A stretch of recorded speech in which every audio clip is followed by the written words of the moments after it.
Yeah.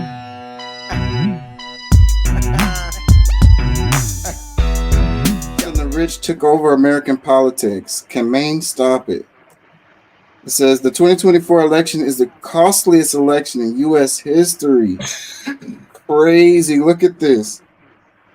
$15 billion. That number one reason why Kamala was put where she is because she is probably the best fundraiser of all time.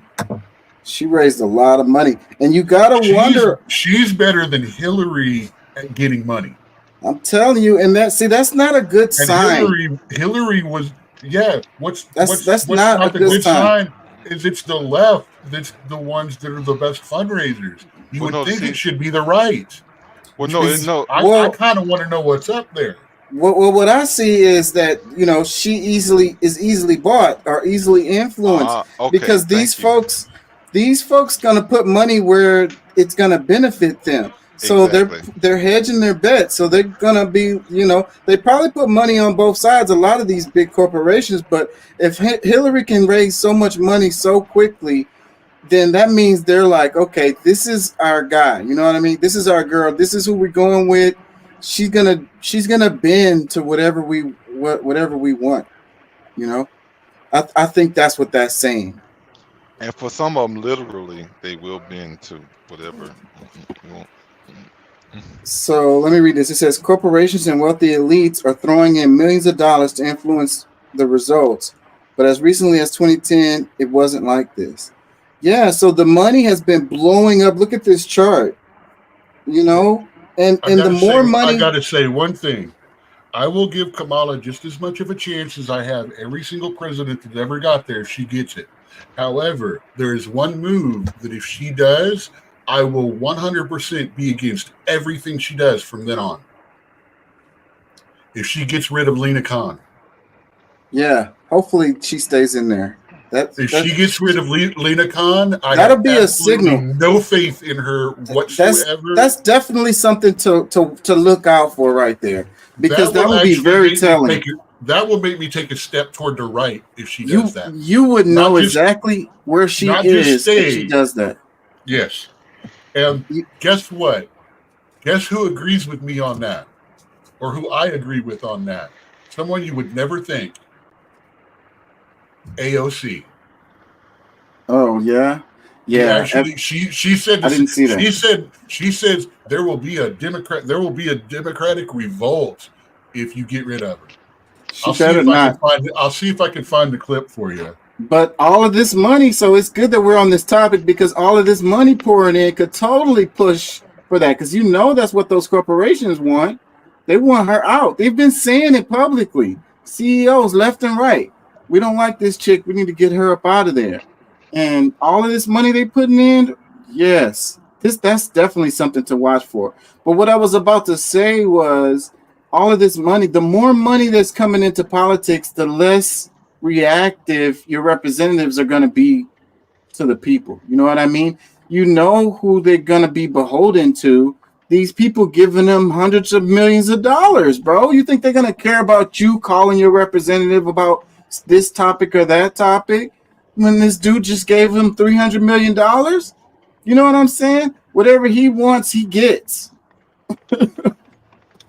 I say the very first thing that we all do is as soon as they announce who's president, take all of the spare money we have and invest it in the companies that invested the most in his campaign. Because they're That going sounds to like a go up. win-win to me. That does. That's a pretty sure bet. I would say. They're going up. Their stock portfolio, their stock prices are going to go up after the election.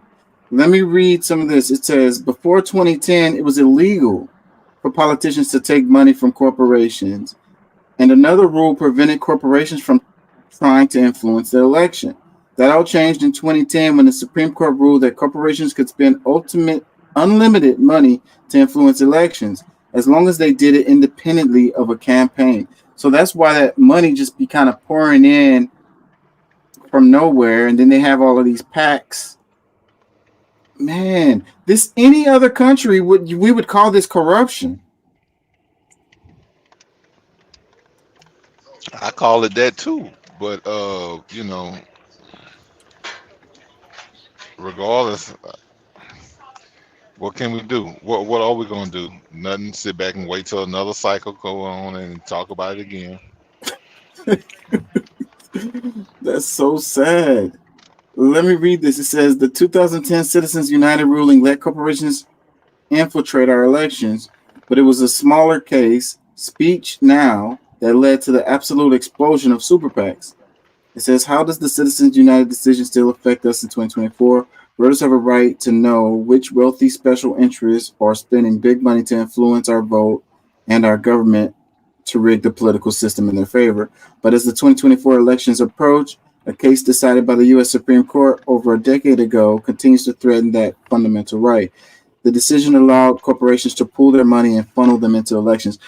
You know, part of this that I think a lot of people are missing is this is also like a robbery. It's a wealth transfer from poor people. They're trying to the money that comes from poor people into these elections. I'm not talking about the PACs, but people do donate to these PACs. But what I'm saying is this money goes to what? Consultants, independent contractors, ads, Well,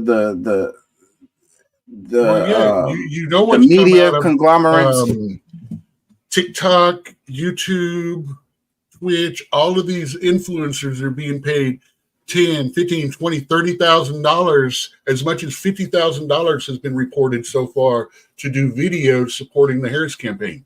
Yeah, but what I want to focus on with this is that the people are getting ripped off, basically, is what I'm saying. All of the money, $1.5 billion this election cycle, how much good could that money have done in the hood? You know what I mean? It just went to this election and it basically evaporates and, it doesn't have any real impact. If the people in the hood could have just put that money together, and used it to improve the hood, that would have been a good thing. You following me? Instead of wasting it, you're getting robbed. Is basically what I'm saying. It's another way of siphoning away from the hood, Dude, I'm a firm believer that there should be a cap on like basketball and sports teams. There should be a cap on elections. You can only spend so much in a county election, so much in a state election, so much in a national election. And I completely agree. That way you get together and you find out which candidate actually has the ability to operate with a limited resources the best. Right. And who really has support, and shorten the election cycle too, because that's another thing that causes it to cost so much, because they're paying for ads for a year and it just the price tag goes up. That's what they're allowed to do. As soon as you declare yourself the day after they're inaugurated, you can start campaigning.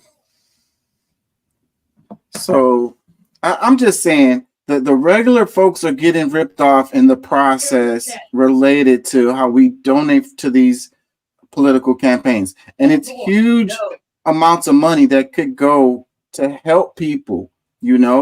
We always talk about where is the money going to come from when we have some. Dude, there's nothing sadder to me than watching these TikTok videos of the kids asking their 90-year-old grandparents, well, what did you do with your money? Well, I gave $2,000 to the insert politician here campaign. I'm saying it hurts my heart. It disgusts me. It hurts my heart because they just got ripped off. I mean, I'm not even looking at that. It's like these people, the last thing they should be worrying about at this point in life is this politician or another and things like that. They just got ripped off. If I were to run, I would have to sit there and go, hey, anybody over the age of 80, talk to your friends about me, spread the word, don't give me money. That money that is your money for your life. Take that money and give it to the local library. Yeah. so they can Or buy more books. So they shit. can get buy the local library a computer so more people can use it. Do something that's going to make your community better rather than, spend it on my campaign. Just buying a banana or some KFC would have been a better value. I'm just saying, bro. Like you're basically throwing it out the window. You're throwing it in the air. It's a Buy wealth something transfer. healthier. Buy something healthier. Get yourself some beer and bacon and cigarettes. Yeah, man. Something that at least makes your life feel better, if not makes it better. Whatever you want to spend it on, because it's a wealth transfer coming from you to well, these are already wealthy people. You're a poor person and you're giving your money to some rich guy. Like, come on, man. They're gonna wipe their ass with your money and then laugh at you and then go do whatever the hell they wanted to do when they get in office. Man, let me read this. It says, thanks to the Citizens United in speech, now a handful of billionaires can contribute as much money as they want into an election cycle, and they've been taking full advantage to swing election results in their favor. It says Sheldon Adelson, 135,000, Timothy Mellon, 147,000. Oh, Richard Uihlein. Wait, I'm saying 129 million, 147 million, 135 million. I said it wrong. The only one that looks familiar to me is Tim Mellon, and I don't know why. He kind of looks like RFK. They're saying handle beers. I don't know who they are, but the Mellon guy looks familiar. Yeah, either way, these are the people they're going to get what they want after the election. See, everyone says Gen X checked out. Gen X checked out. It's like, no, boomers never let go. Say we didn't check out. We never got the chance. We were sent outside while the adults talked, and even when we became adults, we're sent out of the fucking room. They're still running the show this whole time. And now millennials are compared. If you're a millennial, they ask your opinion. You're either called a boomer or a fucking millennial based on your opinion. Like Gen X never existed. We're not just the forgotten. We were the sit down and shut up generation. We're in between. We're the middle child. Freaking the boomers running the show. Boomers. The boomers are still running the show and have been for a long time, even though they're older. I saw a post that said that the boomers are the richest generation ever. JD Vance is the first boomer or the first Gen X candidate ever.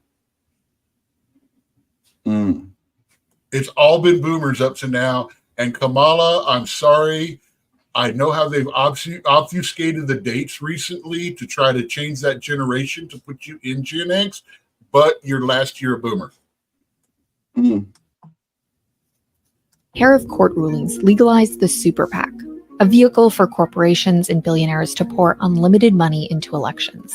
And almost overnight, the Republican Party went from a party trying to address a very difficult problem in good faith in competition with the Democrats to a party that denied there was even such a thing as climate change. I do not think the science clearly supports the global warming theory. With the global warming and that, a lot of it's a hoax. It's a hoax. Politicians have to pay attention and have to do what the big money wants. Many people don't remember that until... Yeah, so they're saying that the money in politics is related to politicians' take on climate change.